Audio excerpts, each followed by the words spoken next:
आपके पीरियड की डेट एकदम पास आ गई है और आपको अपनी बॉडी में बहुत ज़्यादा चेंजेस नज़र आने लगे हैं और आपको कुछ सिम्टम्स भी फील होने लगे हैं, मगर आप बहुत ज़्यादा कंफ्यूज हैं कि ये जो मुझे सिम्टम्स आ रहे हैं वो प्रीमेंस्ट्रुअल सिंड्रोम के सिम्टम हैं या फिर मैंने प्रेगनेंसी कंसीव कर लिया है उसके सिम्टम हैं।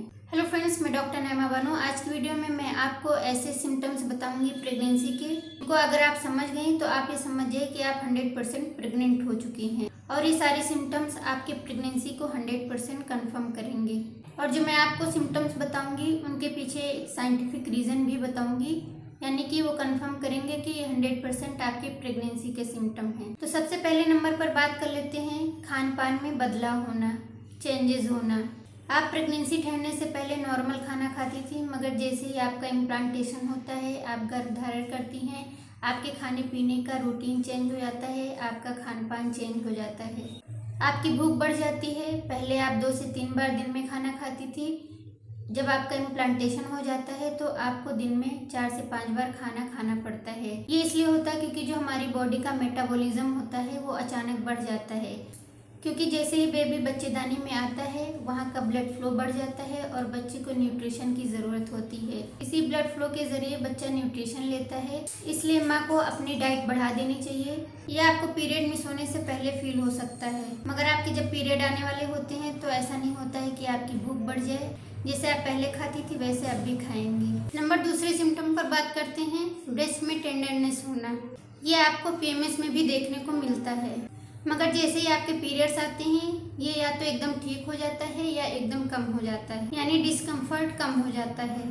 अगर प्रेगनेंसी की बात करें तो प्रेगनेंसी में ये दर्द बढ़ जाता है और जैसे जैसे प्रेगनेंसी के दिन गुजरते जाते हैं वैसे वैसे ये पेन बढ़ता जाता है। ये हार्मोनल चेंजेस की वजह से होता है, बॉडी में हार्मोनल चेंजेस बढ़ते जाते हैं और आपके ब्रेस्ट का पेन भी बढ़ता जाता है। बेबी को फीड कराने के लिए ब्रेस्ट में मिल्क डक्ट का प्रोडक्शन होने लगता है, जिसकी वजह से वहाँ का ब्लड फ्लो बढ़ जाता है, इसलिए ब्रेस्ट में हैवीनेस फील होने लगता है, टेंडरनेस होने लगती है। नंबर तीसरा सिम्टम है मूड चेंज होना। ये सिम्टम आपको पीएमएस में भी देखने को मिलता है और प्रेगनेंसी ठहरने पर भी देखने को मिलता है, लेकिन इसे डिफ्रेंशिएट कैसे? जब आपकी प्रेगनेंसी रुकी होती है तो आपका मूड चेंज होना बहुत ज़्यादा बढ़ जाता है, चिड़चिड़ापन होता है। प्रेगनेंसी के दौरान आपकी बॉडी में बहुत ज़्यादा हार्मोनल चेंजेस होते हैं, इस वजह से आपके मूड स्विंग्स की प्रॉब्लम बढ़ती जाती है। और जब आपके पीरियड्स आने वाले होते हैं और आपके पीरियड्स आ जाते हैं तब मूड स्विंग्स की समस्या कम हो जाती है। नंबर चौथा सिम्टम है लोअर एब्डोमेन में पेन होना। जैसे ही आपका फर्टिलाइजेशन हो जाता है, जो एम्ब्रियो बनता है वो धीरे धीरे 1 हफ्ता लेता है बच्चेदानी तक पहुंचने के लिए। अब ये एम्ब्रियो बच्चेदानी की अंदर वाली लेयर में चिपकता है, वहाँ पर इसको चिपकने के लिए गड्ढा बनाना पड़ता है, इसलिए वहाँ पर ये कुरेदता है, जिसकी वजह से वहाँ पर गड्ढा बनता है। जब गड्ढा बनता है तो आपको पेन होता है।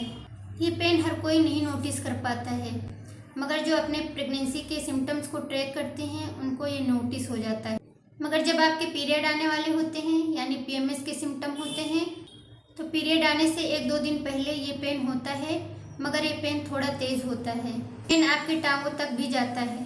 जैसे ही आपके पीरियड्स आ जाते हैं ये पेन कम होने लगता है। नंबर 5वां सिम्टम है बीबीटी, यानी कि बेसल बॉडी टेम्परेचर। ये टेम्परेचर अगर आप पूरे महीने नोट करती हैं तभी आपको डिफ्रेंशिएट हो पाएगा कि आपने गर्भ धारण कर लिया है।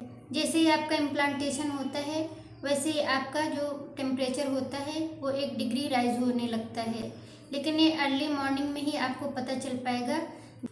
तो फ्रेंड्स, आज की वीडियो में बस इतना ही। आई होप कि वीडियो के सभी पॉइंट्स आपको समझ में आए होंगे, आप पीएमएस और प्रेगनेंसी के सिम्टम्स को डिफ्रेंशिएट कर पाए होंगे। चैनल पर नए हैं तो चैनल को सब्सक्राइब कर दीजिए, वीडियो को लाइक कर दीजिए और दूसरों तक शेयर कर दीजिए। चलिए मिलते हैं कल शाम को 6 बजे। Thank you.